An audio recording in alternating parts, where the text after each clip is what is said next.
the host network processes, they essentially need CTLB. And host network processes are not just the processes that kind of run outside of Kubernetes. You can have host network pod.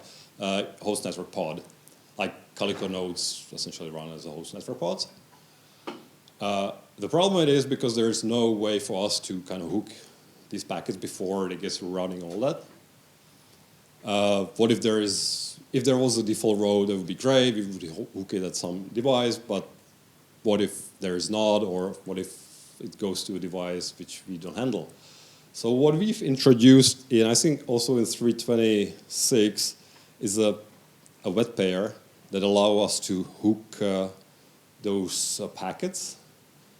And what happens is if you turn off CTLB for the host processes, and the process goes to the routing, we say, hey, by the way, it's a service, go to the device, we intercept the packets here, send it back, and then the routing either sends it out or to the pod.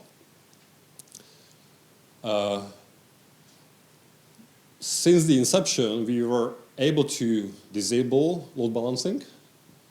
At the time, we didn't see the problem, so we have a load balancing enable on and off option, which we're deprecating now.